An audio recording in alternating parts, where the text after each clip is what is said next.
Everyone. My name is Hilda Kunal and I'm the chairperson of the Sarote Athletes Commission. Thank you for the support that you've shown our athletes to the Tokyo 2020 Olympic Games. Our social media pages are buzzing with content that is athlete-centered and focused on portraying the grit and passion of our amazing Fiji athletes. Here are our social media handles, so please like and follow.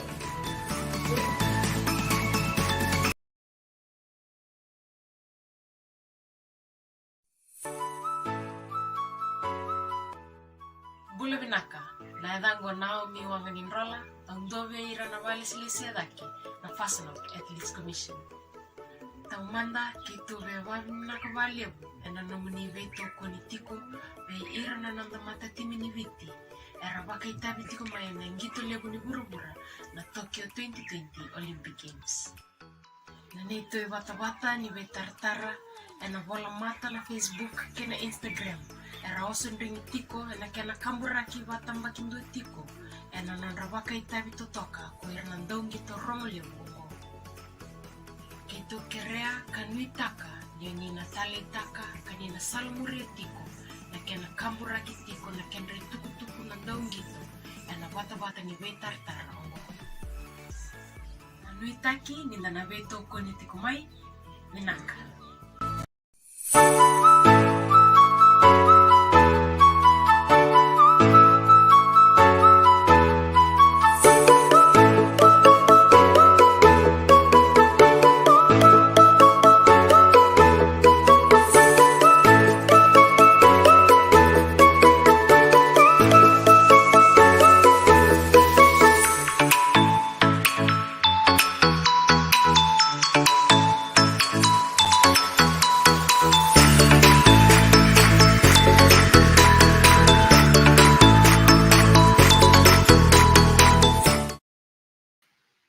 Good evening and welcome to everyone tuning in on our Facebook page, on our YouTube channel, and those who will be watching this replay. I'm Matilita Mbondromo and I will be your moderator for this evening. These live talks were inspired to build a platform for our athletes to be able to share their journey and provide you all with a little insight on the day in the life. So speaking of a day in the life, tonight we are joined by two members who are part of the athletes team that helped them achieve their dreams. Now, this is going to be something very foreign to them because they're so used to just always being behind the scenes. And so I'm really excited to be able to be part of this conversation and really happy that they're here to join us. So it gives me the most humblest privilege to introduce you all to Team Fiji physio Sarote Nakaora and the Fijiana Sevens physio Jennifer Khalik Wainiqolo. Bula ladies, thank you for joining us tonight. How are you feeling? Hi, Mama. Okay, well, that's good. So just before we begin, I just wanted to congratulate you both on your Tokyo Olympics outing. And congratulations on the achievements that the team has made, of course, with the men's and their gold medal and the Fijiana inspiring a new generation of little girls here in Fiji with their bronze medals. So congratulations to the both of you. I'm gonna just kick this off with perhaps the most obvious question. And, you know, before Team Fiji left for Tokyo, we went into a lockdown. There was so much uncertainty surrounding, the Tokyo Olympics, and I can only imagine the challenges that would be faced by the athlete. But in your role as physiotherapist, being part of the medical team, what were those challenges like, and how did it make you feel? So I'm just gonna throw this to Jennifer. Can you start, maybe just talk about the challenges that you faced before heading off? Thanks, Ma. Preparing for any Olympics is like it's a challenge in itself. But this time around, we had COVID, and Fiji went from being COVID free, giving us the freedom to train and do everything that we needed, to suddenly, us having an outbreak. And for us, preparation wise, that changed a lot of things. Suddenly, we found ourselves in a position where we didn't have the freedom that we had last year to train and to train and prepare. I think sevens, both men and women, were fortunate in that prior to the outbreak and the lockdowns, we had already started camping, so we'd already formed a bubble, and everybody that needed to be in that bubble was already in camp and already part of the preparation. So it made our case easier to the Ministry of Health when we applied for exemption. Um, before we before the situation in Fiji changed, we found ourselves in a position where we were wondering what it would be like when we had to go on tour. We were not used to wearing masks and following all these measures, and then suddenly we found ourselves right in the middle of it. We had to, so in a way, it prepared us for Tokyo because we were wearing masks. We had all these countermeasures that we had adopted for our camp and our camps and our training. I also have to say that this is not something that we did alone. The medical team or the management. I have to commend the athletes because, for me, I work with women's sevens. It was a big group, and to try and get a big group to agree and come together and follow these protocols, it wasn't easy. But the players, they really stepped up. They took ownership. We taught them how to use a mask, how to sanitize, what to do before you leave the camp venue to go into training, what to do after, and they just followed it. Maybe the first few days we had to be a little bit on their case, but then after that they were really good about it, and we even had to have the difficult conversation. They came into camp thinking they were coming into camp just for a regular camp and they would go home for the weekend, but then the lockdown happened, and so we had to sit them down and have a difficult conversation, and tell them, look, there is a good chance that this is it. You're not going to go home until the measures are lifted. And if we look at the global trends, it's most likely that it won't be lifted anytime while we're in camp. So we had to prepare them. And, it was difficult. There were a lot of emotional players. We told them, look, this is pro. You're not, part of what we have to do is keep you guys together. You won't be able to go home until August. And it was really difficult. Wow. But, really, because they had a goal and because they understood what was happening, it wasn't forced. They understood that, for safety purposes, their safety, their family safety, they had to do it. And they also, they had made up their minds from the get-go that they were going to go and get a medal, and having that goal there, they were willing to do whatever it took. And part of it was making these sacrifices. And, I tell you, I think even Sarote knows this. Like when we came out of lockdown, one of the biggest reliefs out of quarantine, one of the biggest reliefs was everybody got tested positive. Because, the whole time we were just, trying to do the right thing. Like, I think I went a little bit crazy, running around, wiping faces, sanitizing, yeah, just a little bit, almost to the point where, I needed a measuring tape. Like, you're not sitting 2 meters apart from the person. It was paranoid on my part. But the one thing that we didn't want was for their goals to be hindered because somebody tested positive. We read the stories about a team that went to the repechage qualifiers and they were not able to take part. The whole team wasn't able to take part because somebody had a positive test. And then, when we got to Tokyo, there was the case of the coach, the South African coach, testing positive. So, um, like it was stressful, Yeah. but really whole team effort. Like nobody complained when we were being swabbed like 100 times. They just went about their. They just got on with it. They had their goals set, and that just made things a little bit easier for them. So yeah, it was Yeah. hard, but like we did it. Yeah, thanks, Jen. I mean, you've just basically spoken a lot of things that I think, we don't see that's happening behind the scenes, for, where the athletes are and where they need to be. Thinking about what it would be like, paranoia, trying to do the right thing as well. So for Sarote, Jennifer talked about they had their own bubble and camp. And being the physio for the Fijiana, she works with a group of girls that she knows, and she's been with them for quite some time from the beginning. So for you, you're the physio for the entire Team Fiji across the board, across the different sports. So what were the challenges like for you in your bubble before you left for Tokyo? Yeah, Nakama. Um, well, unlike Fijiana and the rugby boys, well, we didn't have a bubble for the other sports. I was looking after swimming, athletics, karate, archery, and para sports as well. So because we didn't have a bubble, we set up a clinic. You all know I'm based in CWM. So we had our sports clinic there. I see them after hours.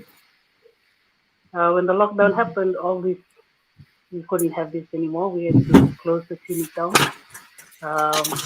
Movement was obviously restricted, and I really never got to have any hands-on with our athletes since April, I guess, since we went into lockdown, and that's unfortunate. And unfortunate for us, it's not our work doesn't allow us to just have a Zoom and we can fix things. We need to get hands on. And if you think about Yeah. it, we need to get hands on. And obviously, the rule is social distancing, and that doesn't allow us to do that in our line of work. We're practically in each other's spaces. Um, but yeah, so, clinics were closed, so we couldn't have that anymore. Uh, I got into things got crazy at work, and so work had to be prioritized over Tokyo.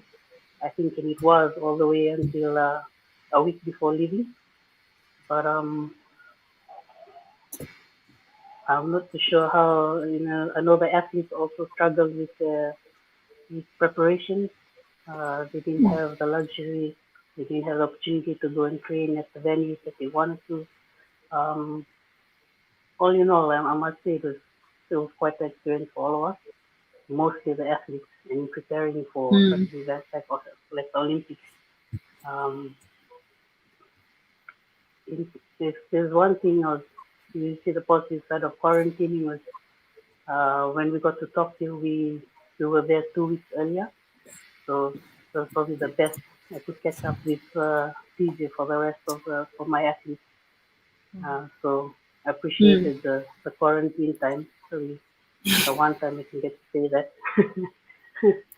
um, I think even before we left, there was some instances where pretty got a little desperate to see the para athletes, knowing that it was not safe. It wasn't safe for him to come to CWM. I think CWM was probably the most unsafe place in Suva at that time.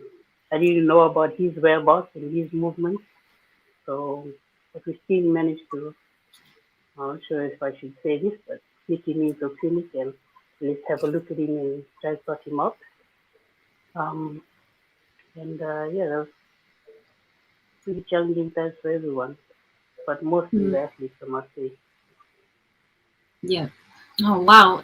Thank you for sharing, that side of our athletes' journey, and the role that you play in it as well. So yeah, I mean, for everyone that's watching, that's just a little bit of the challenges I think that they face together, and especially for the athletes and the entourage. So we're gonna cap that one off there and move on to the next question. So we're always constantly, and I know as athletes too, we're trying to bridge the gap between where we are as Fiji and where the rest of the world is in terms of trying to reach that top level. And so what are some of your greatest concerns with regards to treating athletes in Fiji? And you more than welcome to talk and just elaborate more, I think, on that. And I'll start with Sarote, if that's okay, and then we'll move over to Jen. Thanks. Like in any injury, whether it's minor or moderate or severe one, there's one thing we can't escape is rest. And when you tell the athlete, oh, you need to rest, it's like you're telling them you need to cut off a limb or something. So one of the biggest things our athletes need to understand is at some point, if we understand injuries, rest is something we can't get away from, whether it's a few days or a week or two, or even much longer. At the end of the outcome that we're looking for is what's best for the athlete, and because most athletes don't understand this, and most of them don't listen. And so makes our job harder. But at the end of the day, it's the athlete's choice, and we're there to support people to go with what they decide on. They do choose to listen, all the better. We work together. If not, we know what's coming, and we just gotta prepare and just stand by and be there for them. But yeah, asking athletes, most of them are slowly starting to change that culture. In the beginning, a lot of them, we think we're the devil. We're the ones who come and tell them, oh, you can't play, you can't play, you can't compete, you can't go to the games, But I'm glad that I feel like the culture is slowly changing. They're coming around to us better now. So just helping them understand the injury, the rehabilitation, and our role and how we can help them. And I guess when we talk about time, for them to not look short term, we're not talking short term. We're looking in the long term. What's best for them the long term. Come back stronger rather than low performance rates and higher risk of injury, and eventually cutting short a sporting career that could have gone longer. But it is just given up a few more weeks of rest. And if you think helping the athletes understand it is hard, I feel helping the coaches understand it is another level. But I always put the athlete first. Never too shy to let coaches know what's good for the athlete. Without the athlete, we got no sport. So a lot of coaching stuff are pretty old school. That's also changing and coming around too. So that's good to see. Old school where injury, what injury? They just go on and play hard. That's slowly changing. So that's good to see, but it's still an area that needs a lot of work on. So I guess the greatest concern for me is just helping everyone out there understand our role and what we can bring to them and how we can help. Like that. Yeah, thank you. I think I can attest to that as well. And not just me, but, the comments too. I think there's a few of us who, definitely now know how important, rest is, and that you aren't the devil. You're actually helping us to, stay longer in the sport. And I think that's why this conversation is so important. And so, for you, Jennifer, I mean, you work with, the girls, and I think you've been with them for, many, many years. What was some of your greatest concerns, and having been with them, day in and day out in training, like, how has that developed and, improved, I would assume, from your end? So with concerns, I have to agree with Sarote. One of the biggest issues we have is non-compliance, like asking them to rest and no, they don't want to rest, or when you have a long-term injury and they have to stick to a rehab program, and it takes months. Everybody just wants to play, and when you work with a team, and when you're in a high performance environment, the athlete is always the center. Everything that's done is centered around the athletes, and everything that we do, like what physios, what we do is we look after the players' welfare. So we're not really the devil. We're we help the athletes the best conditions they can. And sometimes it means taking your time with rehab, sometimes it means rest. And particularly with players that are new to the system, it's a lot easier when you have players who have been in the sport and the system for a while. They've learned, and through experience, that it's important to listen to the physio. They've seen the benefits of sticking to rehab plans, and they're more compliant. But the ones that are new, the ones that haven't come through any sort of system, and who are used to managing their injuries on their own, be it by traditional methods or those sorts of things, when they come into an environment like a national team, it's really hard for them to to um, to comply. It's really hard because they've never done it before. They're so used to managing things on their own, and sometimes when you transition, you don't realize that at the elite level, performance is totally different. How you manage something when you were playing club level may not necessarily work for you when you come to the elite level. You're performing at such a high level that it's important that you listen to people who know how to handle things at that level. So yeah, non-compliance is a big one. Like Sarote, I've had to deal with coaches in the past. It's changing. Our programs are now driven by coaches, and they understand the importance of managing the athlete well. Like I said, everybody wants to play. They just want to play, and there is a time for accelerated return to play.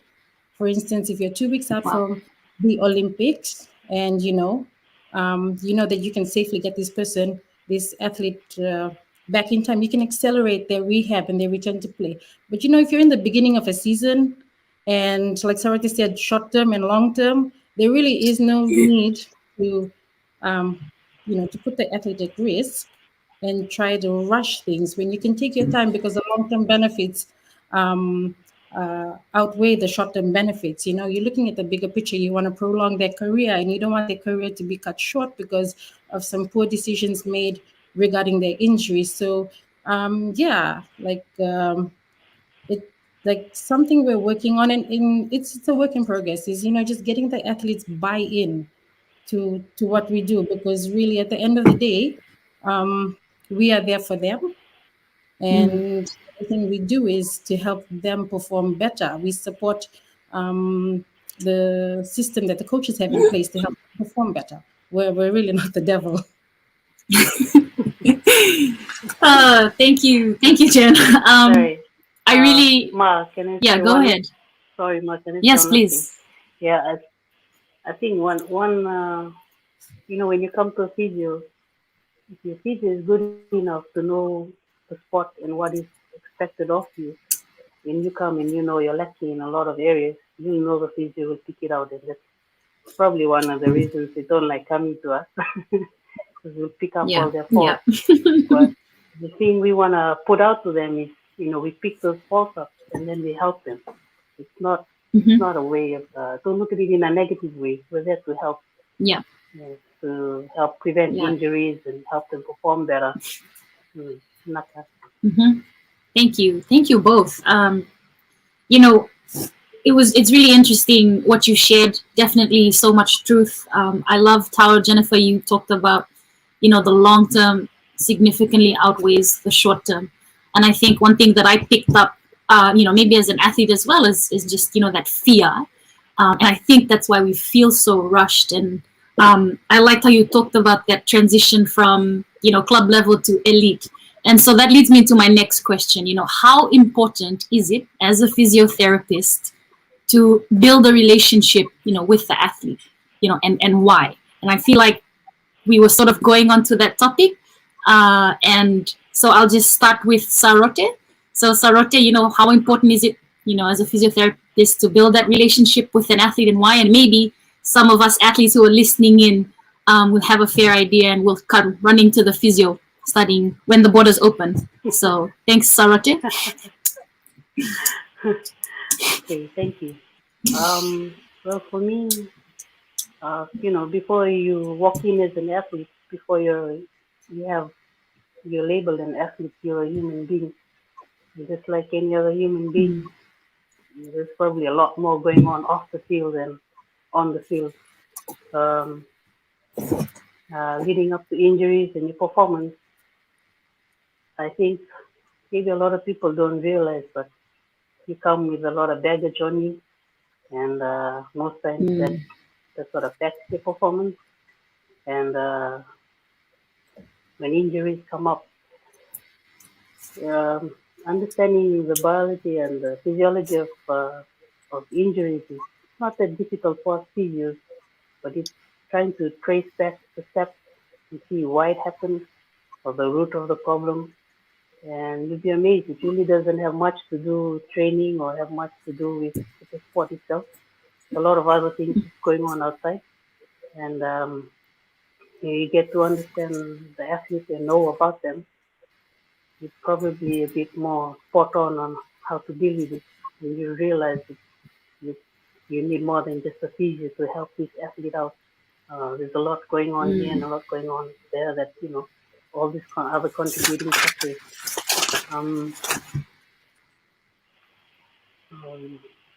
Yeah. So, if you don't get to the root of it, you'll be just treating something, but down the line you realize that you're treating the wrong thing because it's not getting better. Your athlete, you're not performing or probably getting worse. Sometimes in clinics, especially in the games, the big games, we have a bit of a laugh. We're like physios / counselors.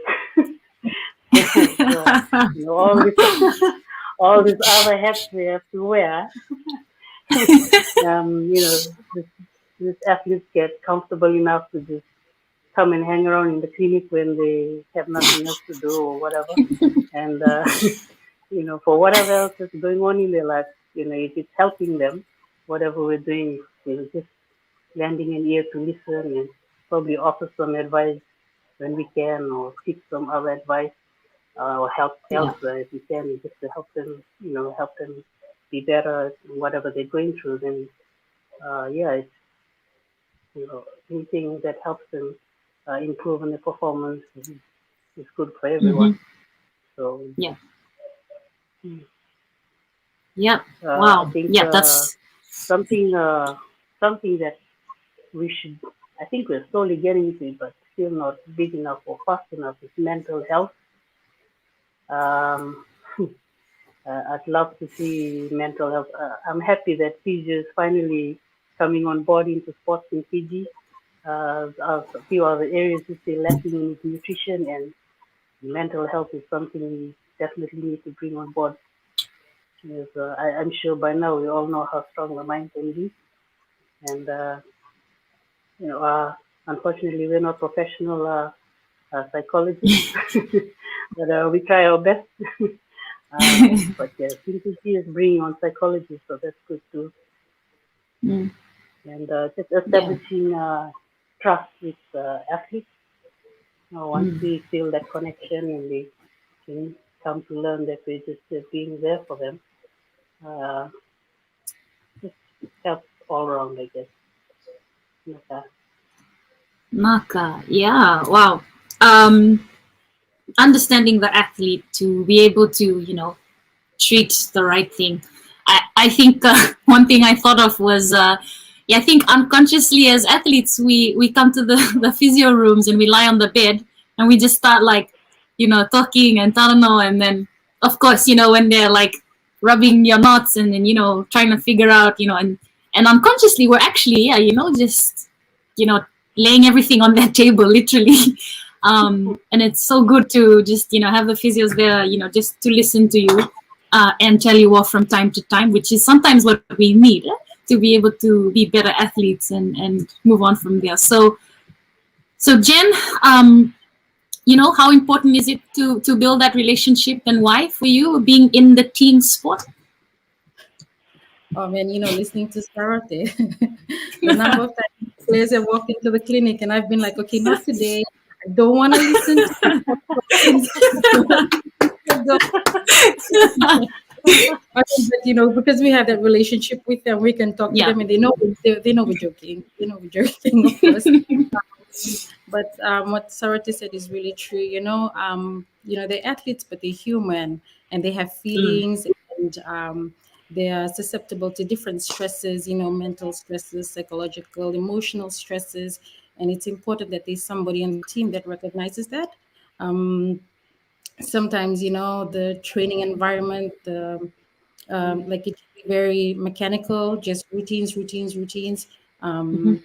And then nobody really offers that human touch.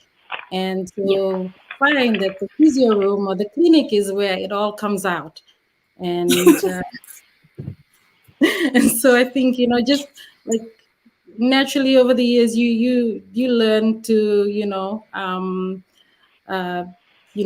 have like a good relationship with the players. It's important that they trust you. It's important that they know that when they come to you, there's that level of confidentiality, and you as a physio, you will know what needs to go further and go up to like other management, and what you can handle and just deal with in your clinic. Sometimes players just want to offload. But sometimes there are issues that really do affect their training or their rehab, and then you find ways to deal with that. When a player comes to you, they need to be able to trust you, because as a physio, you're gonna doing things to their bodies, treating them, manipulating, or localizing, or doing something to their bodies. So they have to be them. Not to hand over that pain sometimes, not. But they're handing over that control that they have over their bodies to you, so that you can do something to make them better. So it's really important that they trust you, because like at the end of the day, like the athlete should realize, and they should know that whatever you are doing is for their good. And if you're gonna be very just mechanical about that, I think they're gonna walk out of your clinic more tense than they walked in. So, like when they come to the clinic, you treat them as and you also treat them as a person, and you'll find usually the medical room is like full of laughter, full of joking. Players walk in a bit stressed, and then they walk out they're a little bit happier, they're a little bit relaxed, but when the physios walk out, I think we're a bit more stressed than when we walked into the I think we just like gave all of our stress to you to handle. And we were like, information. That's so great. Yeah, thank you. I think when you said trust, with our bodies, I think that like automatically comes into play. Like for me, it's and sometimes some of us are very traditional. It's sort of like, oh my gosh, I have to lie on this bed, and this person's gonna, see Sarote is pointing fingers. So I'm gonna Guilty as charged. I mean, I'm definitely one of those, and I now know the benefits of it. So, but that understanding the athlete, that's, I feel is really important. And of course leads to mental health, and like I said before, a lot of us actually don't realize that that was what we were doing. We were offloading, and we hope that you as physios are finding some way to let that out as well. But on behalf of all of us, thank you. I mean, that just created a space. We've got a question from one of our viewers who have tuned in tonight. This question is from David Ayer. And he says, a lot of coaches only turn to physios when an athlete is injured. How do you guys get involved in the athlete's core training program to ensure injury and bad mechanics are avoided? I'm just going to ask the team to just leave that up there for the ladies so that, they can properly answer this question. So who would like to go first? I've been picking, but is there any of you that like to volunteer to answer this question? All right, Sarote. Bula David, thank you. Good question. One of Ma's earlier questions about the major concerns, I would definitely pick that one as the next one. Coming into the picture on the preventative side rather than, turning to us when all the damage has been done. It's a big gap out there. I think a lot of coaches and a lot of sporting bodies don't know what we can bring to the table in terms of prevention of injuries, recovery in preparation, rehabilitation during preparation, not rehabilitation post-injury. Very few into the rehabilitation during preparation. I feel Jennifer and William are really they're really good in this space for rugby because they're full time there. During prep, they're always there, so their rehabilitation is ongoing. For us in the other sports, we haven't come around to that yet, but I'd love to see that expand more and that we get on board earlier. Always just a phone call away if you guys want us to get on board much earlier than during games or during competition. And at the end of the day, the recovery and rehabilitation for preparation is what contributes a lot to performance and expected outcomes, or the goals and what you'd love to expect from the athletes. Naka, Jen, anything? Thanks, Sarote. So, like Sarote said, I'm with rugby full time. So is William, and a lot has changed throughout the years. When I started, for instance, if you were working with a sevens team, you only had the coach, the manager, and the physio working with the team. So it was difficult having, just say the physio, having to do all of that. Looking at prevention and rehabilitation at the same time. But now we have a more integrated approach, and I think rugby is a little bit different from other sports in that sense. We have strength and good conditioning coaches. We have a rehab person who works with us in the gym, who's has sports science and strength and conditioning background. And then you have the physio. So, when it comes to things like injury prevention, um, the the approach is integrated. Um, the, the the coaches already have that buy-in, and so when, say, in a training session, you would, instead of just having your traditional just go warm up, train, and then you have your cool down, there's a like there's a prehab section or an activation section that's really driven by the strength and conditioning coaches. Obviously, with input from the physios on, say, target areas, things that we've picked up when we've done our uh, like our screening, our preseason screening, our pre-camp screenings, or just from the injuries that have been coming in through the clinic. So we tell the SNC coaches, hey, look, these are areas that I think you need to focus on, and then they design programs and they run it. And so, like really having an integrated approach takes a lot of the pressure off the physio. And at the same time, the team is reaping the benefits of having to go through this program. One thing we tried out this year that we probably have to fine tune is we started using an injury prevention program that's based on research that was done on rugby players, and there were papers released, articles released on this research program telling us about the benefits of doing an injury prevention program, and we trialed it with the girls, and the uptake of it has been slow, but we're getting there. And the main thing is if you have a coach that really, because everything is driven by the coach. Even though you say it's centered around, driven by the coach.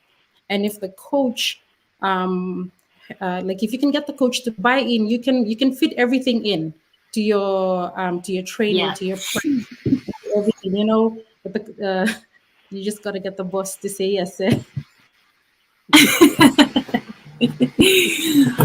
Yeah. Yeah. Wow. What a great insight. I feel like we should all have in sports in Fiji in their training program. I feel like you'd be able to see that longevity in an athlete and bridging that gap. So thank you for sharing that.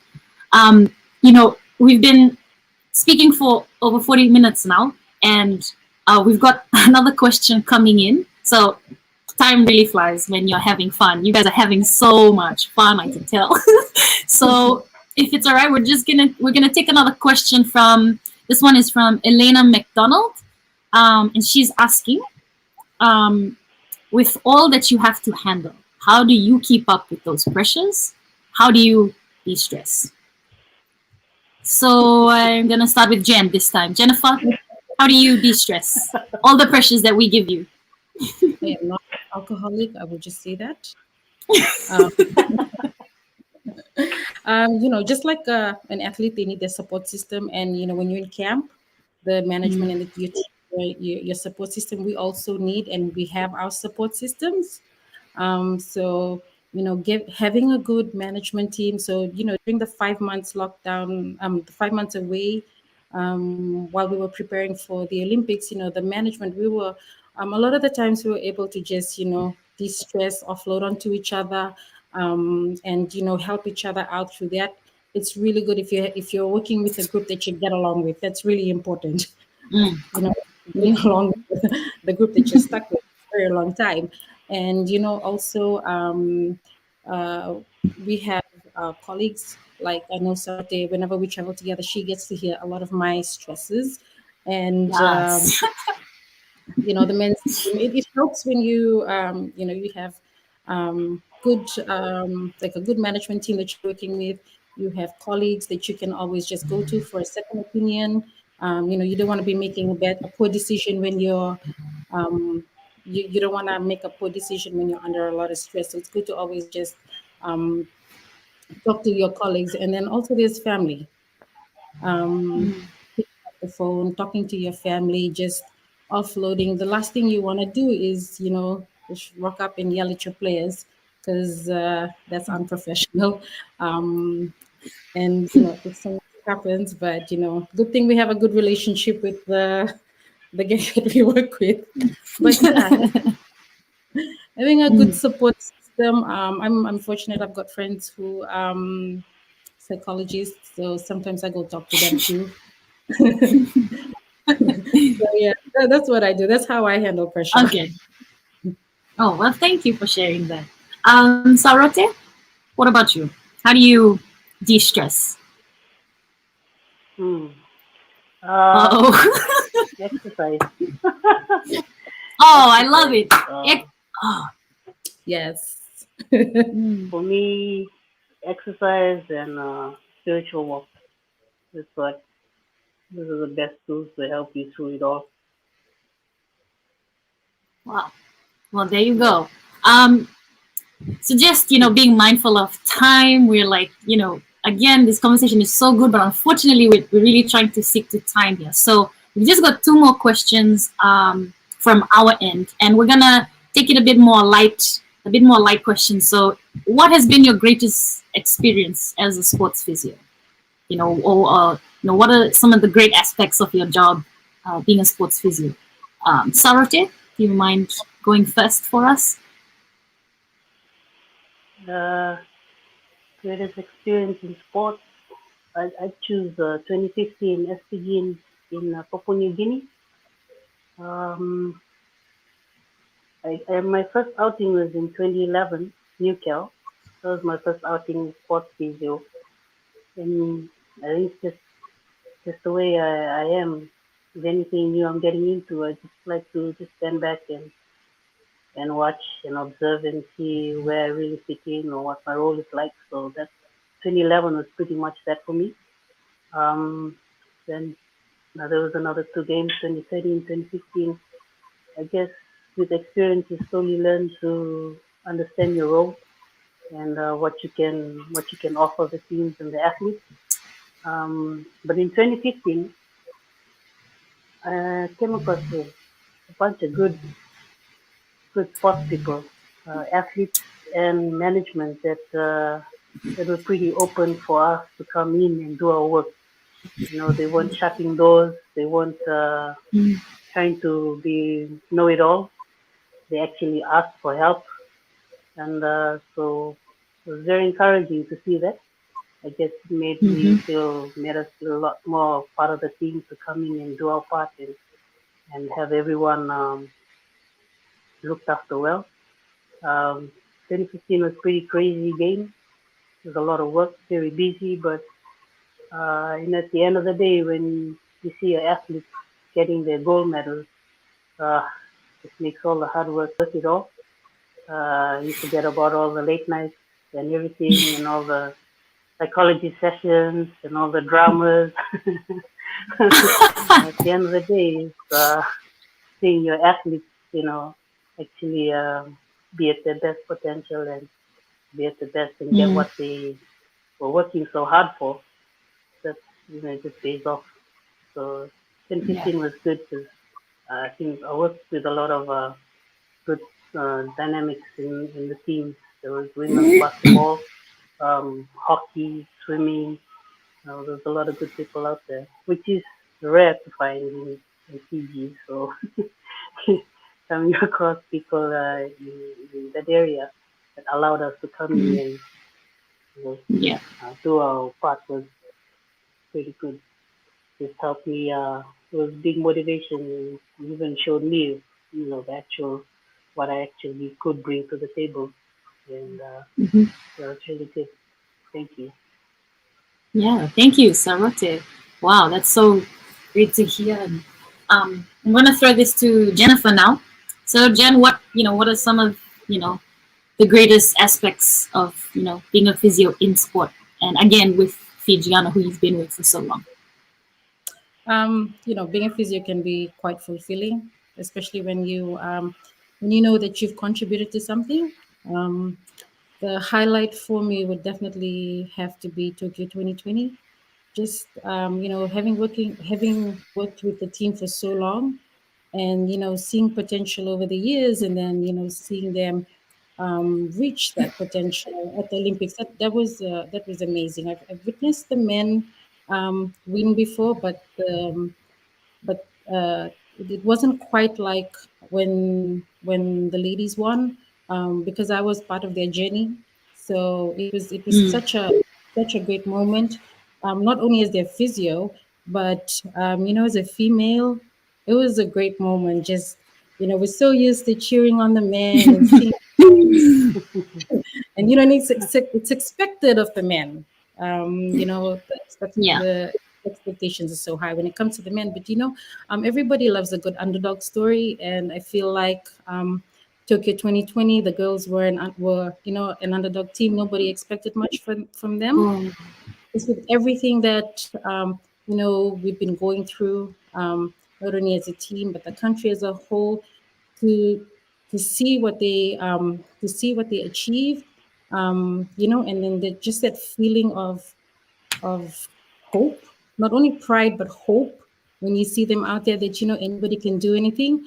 It was I don't think I will ever forget that feeling. So that was definitely a highlight for me. And also the team Fiji that went to Tokyo 2020, it was just a great team. I think Barnes and Shine were like honorary Fijiana members. They were following Yeah. following each other around. It was just a great team. Like good management team. Everybody got along, and it just made the experience so much better. So yeah, this Olympics was my highlight. Nice.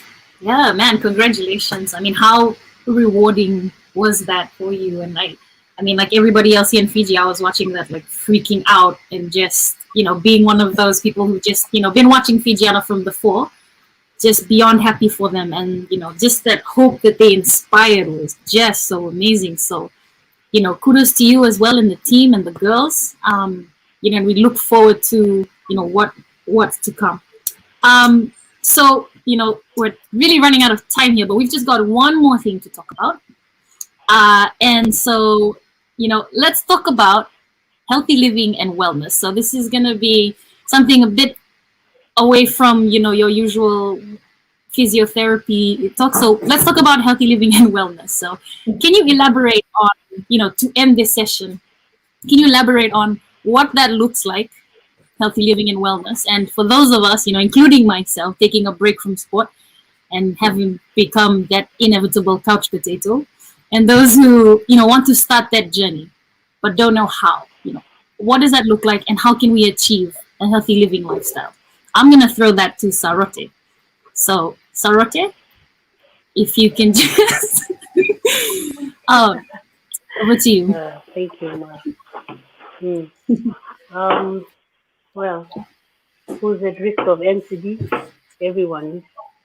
NCD doesn't care much about gender, age, or race, or background. Even size doesn't matter anymore in NCDs. You can have a group of people, before we used to say, the big people were all at risk of NCD. That's changed now. Research is showing that you have the big and the slim, and in the slim you have a slim fit and a slim unfit. So the slim unfit is still quite high risk for NCD. So definitely chucking size out of the window now for that. Um, for wellness and for athletes, you know, if you're still in your playing days, you're still quite active. You're not. I wouldn't be too worried right now for you. So the worry comes after, when you're not playing at that level anymore. Right? Um, Physical inactivity is one of the, I think it's in the top four highest risk factors for NCD. You'll be amazed at how many people actually inactive here in Fiji, starting from home or your workplace. Um, as an athlete, at some point down the line, age catches up, all injuries catch up. We can't perform as much as we used to as an athlete, and it's only natural that we will fade away. The transition from being active for sport to being active for health, that's a tough one because really here in Fiji, no one is active for health. For as long as you can remember, if you ask yourself when you were little and you were active playing around, you were playing because it was fun, you were playing with your friends, you were having a good time. We weren't really doing it for health. Right? I'd be amazed if I met someone as young as 6 years old running around to be healthy. But in the life cycle of physical activity, as we get older, it changes. It comes to a stage where we are sitting down more, so it becomes a lot more harder to. It's only natural. We need to make time to actually go out and move. So I mentioned earlier the transition from being active training and moving for sport to moving for health is quite difficult. Not all of us have the discipline and that mental strength to carry on.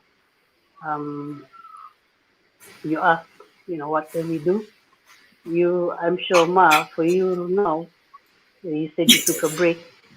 You'd be amazed to see around you, your new little bubble that you're around, and how many people are actually active in that bubble. How many people exercise every day or at least minimum 3 times a week. Coming away from your training environment to a non-training environment. Most little surveys we do now in workplaces, a good amount of, say, 75% of adults are inactive. Yeah. And a lot of people Yeah. mix up exercise and moving. Yeah, everybody moves, but exercise is different. Exercise is the purpose to your exercise. You want to catch a little bit of sweat. You want your heart rate to come up. You want to work your heart. Heart is a muscle organ, just like any other muscle. It can be strong, it can be weak. This is what practically drives everything else around the body. So, when you ask some of my patients, they say, "Oh yeah, I exercise every day. I walk to work." Sprawl may not be what we're looking for. You want to look for something, you're challenging your heart and getting that heart rate up, getting some physical fitness in. So, how do you transform from um, moving for sports to moving for health? You might want to be around an environment or a group of friends who are actually on the same page with you, which is hard to find. I think it's almost normal to say, like, if you're out there being active, you almost feel like an alien. There's a much bigger percentage who's not moving. Mm. It's not easy to Yeah. find buddies who want to exercise. Everyone thinks something's wrong. But if we're talking about health and wellness, big or small, just move. We want to get people fit and carries a lot of weight uh, to reduce your risk factors. Yeah, thank you. Hope that was helpful.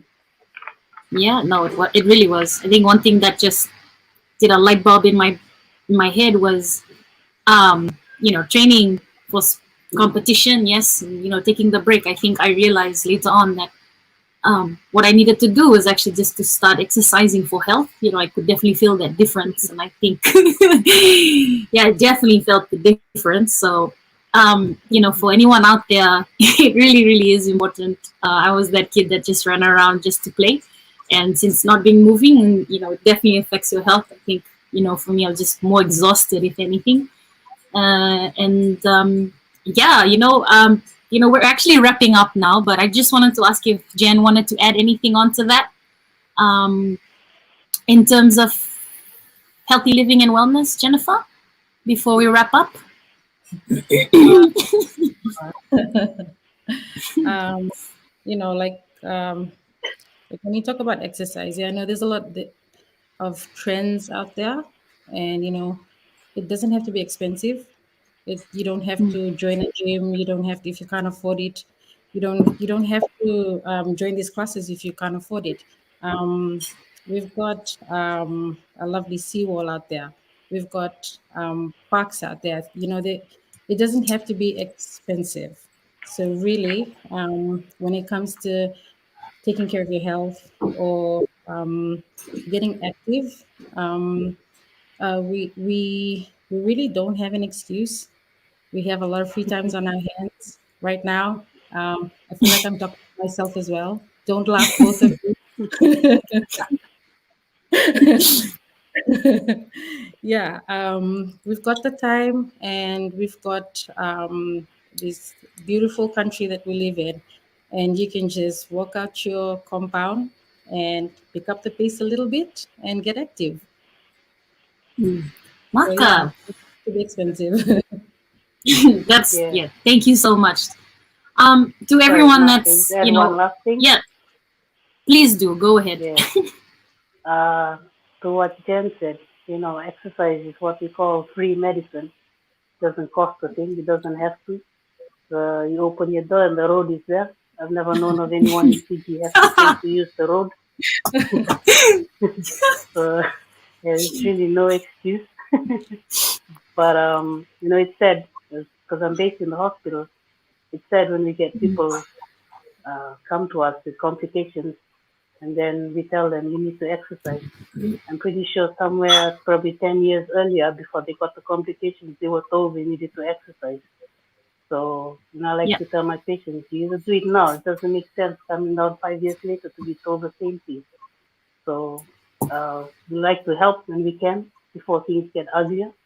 Because we really wouldn't want to see anybody in that position.